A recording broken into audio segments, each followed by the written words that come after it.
Hail Internet, it's Paul, it's Matt, the Dork Lords. We are here today talking about episodes 3 and 4 of the fourth and final season of the Umbrella Academy. Yes. The episode's entitled The Squid and the Girl and the Cleanse. We open episode 3 with a flashback to a news story from 1995. Fishermen have caught the world's largest squid. Something is moving inside. When the fishermen cut the squid open, a live little girl falls out, whom we later learn is Jennifer. It's probably in this timeline. When the reporter asks her what happened, the little girl replies, "The cleanse." In the background, we see Sir Reginald looking on. We end with Ben and Jennifer at a motel. They seem irresistibly attracted to each other. We've been told that they're like matter and antimatter. Sustained contact between his marigold particles and her Durango particles will destroy the world. Maybe the universe? I wasn't sure about that, but perhaps the universe. Maybe, if it's only the world, maybe that, decreases the importance. Yes? It's only humans. So they finally give in to their impulses and have sex, and the destructive energy it causes wreaks havoc and kills the other people at the motel, the desk clerk possibly drowning in squid ink. All that said, Paul. Yes? What'd you think of the season 4 episodes 3 and 4? Yeah, I guess I liked these less.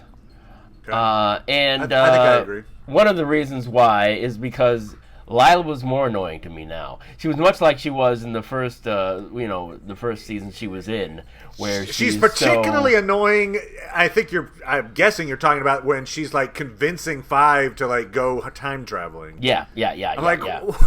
Why are you being so callous and casual about this? Yeah.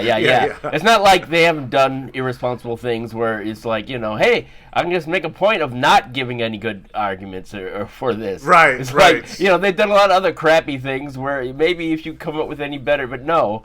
She's, and when she was first there, she was very extreme in her sort of behavior and emotions and sort of trifling there. And that was less in the first 2 episodes, but it came back into force here. You would sort of, I think, we're talking about Luther and Diego, sort of the sleight hand they were doing with her. You didn't phrase it that way, but the sort of comedic aspects of them, which kind of, I guess you could say, felt formulaic or just sort of underbaked. And it's not like it gets better in these episodes where it's like, okay, obviously people are trying to push you off to get you out of the way, and you're just not even going to come close to noticing that.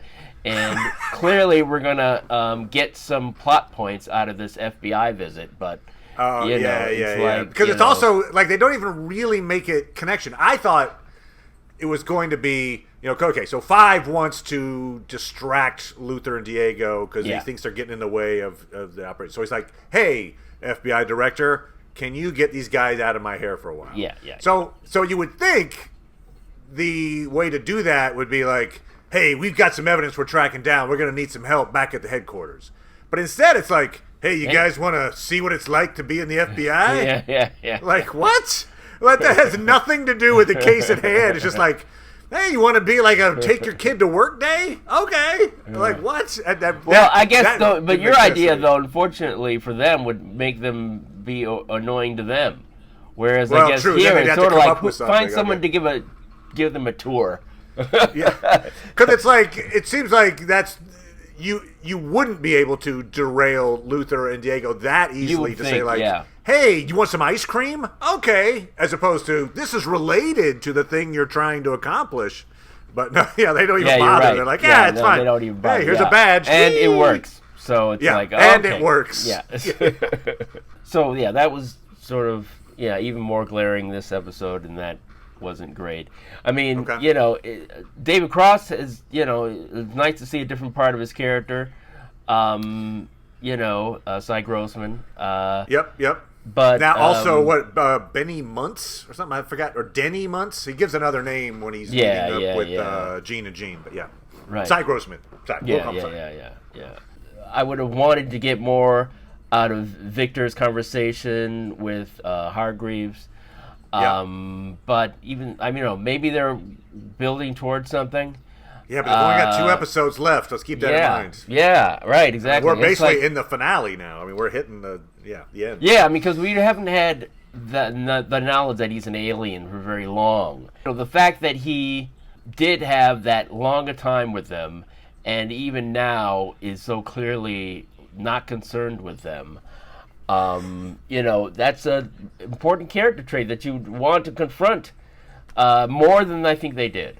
And let's remember, season 1, that was all about, at the time, Vanya just basically keeping her in a prison. Right. So yes, the effects of that would be pretty terrible. And of course, Reginald's excuse is like, well, that wasn't a me, that was a different timeline. Yeah, that's right. Except you're right. That's So, that's one of the difficulties of unfortunately, that it's hard to think now of anybody that's solved it, right? Because it's the same problem that existed in Wolverine and Deadpool, where it's like, okay, well, that was a different character that had the experience with X-23, their relationship, except they didn't really have it because it was a different Wolverine. And so this is a different, although, it seems pretty safe in assuming he was just as much, or at least about as much of an asshole. I think Victor even says, you're an asshole in all these, or maybe it's Allison says it. Somebody tells him, you're no better in any of these timelines. Yeah. you're the same terrible person. Right. Well, Alien. So Alien. So it doesn't look like in the next 2 episodes, unfortunately, that it's going to have anything satisfying happen there. Yeah. So not crazy about it. The episodes. I was also a little confused. So okay, it's one of those things where you've got Klaus off on his own. So it's like, we pushed him into this thing, and his ultimate, the ultimate fate that he has at the end of these episode 4, where he's buried alive. Yes. And he's immortal. That's a pretty terrible thing. Yeah, like, oh my God. It is. That's like a horror movie. Yeah. But it was weird. So he owes a lot of money to a loan shark, whatever it is. And so the loan shark, he tries to get the loan shark to kill him. Right. And so the loan shark shoots him, and he doesn't die. Right. And so the loan shark, I know how you can make me some money. Yeah, so in my mind, I'm like, go ahead. He realizes he's immortal, so now he'll either use him for like assassin work or like ultimate fighting or something like that. But he's like, you will now inhabit the bodies of spirits and have sex with people. Like, where did your immortal come to? That was a big jump. I'm like, whoa. Yes. I'm not sure that I got that out of that, but all right, sure. You're immortal. Well, obviously, you're, finding the spirits of people who passed on, and they can inhabit you. We can reenact Ghost, and then, that's great. Yeah, awesome. So, obviously, that's something we talked about being played for laughs. Yeah, thanks for reminding me. That while there were humorous aspects of that was pretty strained, that whole thing. Yeah, besides that, and okay, now that I've got some money, now I don't need you. It's like, you don't like more money? I did like the moment when, so the Umbrella Academy's all going to go and get their memories back because they found out that, we have this flashback to the original Ben's death. Mainly because Reginald shot Ben and Jennifer and to avoid the apocalypse, and then he warped the kids' memories so that they forget. Yes. And they all remember the same vague thing about, we failed as a team, and I know. Now they all realize, oh crap, what the hell? Yeah. So they get hooked up to the machine, and they're gonna go and get these memories back. And right as Diego's about to go and get these memories, that's when Lila decides to be like, yeah, by the way, I think we should see other people, and we should take a break from each other or whatever. Yeah. And he's what? So that was I enjoyed that moment. Oh, you did? Oh, okay. Yeah, I thought that was all right. As far as Lila being annoying, I appreciated just the fact that you tell somebody something really life altering before they that moment worked. They can't do anything about it. Like, oh crap. Yeah. But unfortunately, though, it just highlights the fact that Diego really hasn't had a clear through line. Yeah, agreed. You know, it's like sort of like, oh, okay, this is, I've been experiencing something too over this time, but yeah, okay. So thanks to Lila's careless habits, Yes. yes, Lila and Five appear to be lost in time. Yes. Or time or in space? I think they're lost in time. Well, it's like looks like it's Or they're in sort a of, different timeline, I guess. Yeah, well, it's like what that the function of that Subway. area, the subway, yeah, seems to be okay. You can get to other timelines, right? So it's like a Yeah. juncture. So it's not any place; it's the place other than all the other timelines.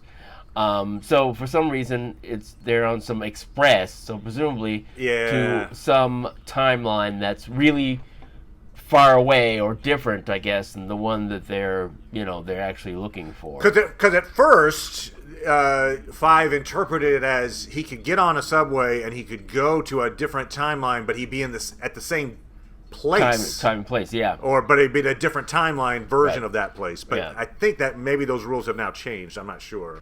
She was like, let's go back to our timeline. Yeah, go to the original and then timeline. And then we'll save Ben. go back in time and save Ben, right. And so it's like, let's go to a timeline, then we can go back in time. Right, that's it. Yep, which yep, is yep. his power, I guess. Or is it But then just he also because they gets have shot some- at by himself, which Yes. is interesting. Yeah. He's restricted in terms of which he has to get to a timeline and then move backwards and forwards in that timeline. Yeah. He can't pick which timeline he's jumping around in, and so they are trapped at the moment. Okay, there's a little comedic bit. I liked King Reg, what was it, the King Chickadoo sandwich, so that like Reginald's financial portfolio includes basically a Chick-fil-A knockoff. And so, but then also, it's a front for a keeper's headquarters facility thing. Oh, right, yes. So does that? I don't think that means that Reginald is in charge of the keepers because they seem to hate him and they want him Right, dead, sure. and Yeah. unless that's all a big ruse. So, but most likely scenario is that Gene and Gene selected a King Reg's restaurant for an HQ as kind of like an ironic gotcha at the Umbrella Academy, I guess. I mean, but anyway, but Yeah, who King knows? Reg, it's just fun. It's an odd thing for our alien billionaire guy to be like, you know what, I should invest in Yeah. a fast food chain. Yeah, Like, yeah. okay, with my face on it. But yeah, anyway, so King Reg, Gene and Gene, we do see that. Of course, they kidnap Jennifer at the end of episode 2. Sure. They take her to their compound, and then they kind of wait for Ben. But it seems pretty obvious that they are not interfering with Ben taking Jennifer. They let him go. They kill it. They kill the people that are trying to stop Ben. They want to fix the timeline. We know that because they're the keepers or whatever. Yes. They want the cleanse. So I think they think, probably rightly so, that putting Ben Affleck and Jennifer Lopez together will be a do union We'll that get will the credit. last. Yeah. I mean, I think they're getting a divorce now. Actually, Yeah, they are. They did it to avoid the apocalypse, Paul. Ah, so okay, thank you, there you Bennifer. go. Thank you. You saved Thank the you. world. That's right. This Bennifer is like, screw it, bring on the apocalypse. Point being, I'm not sure why they kidnapped Jennifer in the first place. If their intention was to put Jennifer together with Ben, because Ben was in the van with her to start with. So Right, but he was in the van with her with other people who might be like, wait a minute, maybe we should keep these people apart. So, Okay. If they create a situation where Ben's ardor is amplified because he has to seek her out, you could definitly argue that works in their favor. So they're trying to push the cleanse idea. We do have the fact that little kid Jennifer was like, the cleanse. So she's aware of it? Which Well, it's she certainly was at confusing. the time, I guess, but it may have been a childlike understanding of the cleanse. Right. She's probably less than 10 years old. She's probably, 8, something like that at the time when she's like, the cleanse. Yeah, so, who knows what she was taught about it and how much of that is true. Then, if she doesn't know what's going on, or if she does know what's going on, then it really doesn't make sense for her to Right, hesitate exactly. at all. That's what I was going with. So yeah, if she actually has knowledge of what the cleanse is, then that either she would be like embracing it, like let's destroy the world, Yeah. or she'd be trying like hell to avoid it. She doesn't seem to be doing either, no, really. She doesn't really. No, I mean, clearly, yeah. like, she was, the way that she wasn't aware that she was being protected all that time. She wasn't aware of that. Yeah. Suggests that she, it's like, why would she, be so ignorant and going along with this life that's, average and normal? Yeah. For as long as that. So it's kind of the who is Jennifer. I think even the reporter asks that question, kind of a meta. Who is Jennifer, and how does she know about the cleanse? Yeah. Good question. So she's obviously not just another marigold miracle baby, whatever, the 43 kids that were born back in whatever with the marigold thing. Sure. Abigail, Reginald's wife, she describes, she's like, oh, it was my fault. I created the marigold particles. Mm-hmm. But then she says that somehow at the same time they're opposing particles, the Durango, were created. Mm-hmm. Does that mean she created both particles? Maybe, or was there like another force that was creating a particle in opposition to her? Maybe they'll answer that. I'd be surprised though if they do. Yeah, I think you're right. I think that's going to be I feel like it's something that she discovered. Yeah, maybe just like an unintended consequence. And then, as a result of the discovery, or at least how they were using it, then these other particles were created, I'd assume. But so the only example, I think, of the Durango is the particles that are inside Jennifer, right? Like, Presumably. It's not like there's not like 100 people walking around. It's just one person. So my question would be then, how did Jennifer get affected by the Durango? Yeah, that's a good question. And how does she know about the cleanse, or know the word the cleanse? She's inside a squid. There's a lot of questions that are like, how those did that though work? are 8 questions that I guess I hadn't thought of. And it's possible they'll be answered in the next 2 episodes. However, I hope so. Frankly, my need to know will be like, if there's like, whatever. I don't know. It just happens. But we don't have to explain it. Off camera. So one of the other questions I had, and you had a pretty good theory on it. We were just chatting before we got here. I was asking, why is it that it seems to be only Ben is drawn to her? Because the whole idea is like Marigold and Durango and these particles. Well, of course, the rest of the Umbrella Academy also have those particles. Have you reviewed that scene since we talked about it? I did review the scene where Ben, in the original timeline, before he gets shot, he does, he touches her hand. Yeah. And so you were theorizing that maybe that first act in the original timeline where Ben touches her hand, like, makes some kind of a bond that then they have to keep repeating. I don't know. Anyway, so that's the best guess at the moment. Sure. As to why Ben is not. It's not only dangerous, where it'd be dangerous for anybody. I mean, there's a whole bunch of people with Marigold in the world. Right. But he's drawn to her, and she seems drawn to him, perhaps because of that fateful connection. Yeah, and I'm wondering too if one of the things they weren't implying after he took the Marigold and then spiked everybody's drink is not, and I think he maybe suggested that maybe he took more than other people did. You're saying, in other words, to get more power, or is there anything? Or I'm also not exactly, well, whatever. The squid thing, I think they're trying to say, like, see, she was born in a squid, and he has tentacles. I'm like, if that's your connection, whap, whap. I think, well, great. Oh, that's great. Oh, you're right. That's a perfect connection. It makes perfect sense. Exactly. Now, another question I've got then coming into the last 2 episodes, which hopefully will get resolved, and I think this will. I'm not convinced that we're going to find out Jennifer's backstory, and we'll deal with that when that happens or doesn't. Mm-hmm. This I think they are going to answer, but who is Cy Grossman? Who is David Cross's character? Yeah. They have to answer that. Random character that shows up out of nowhere. Knows everything. Yes. And now is meeting up with Gene and Gene. Is not clearly on. Well, I guess you could say perhaps he's clearly on the side of destruction. Yeah, it seems like he's trying, because he was trying to get Ben and Jennifer together. That's why he wanted them to go to the town. Oh, my daughter's being held captive. You guys should go. And so it's like, and we know that she's being held captive, kind of. But it becomes she's basically being sort protected. Of suspicious in that his plan wasn't, let me first go to Gene and Gene Right. And then tell them everything so that they'll be, because our goals align.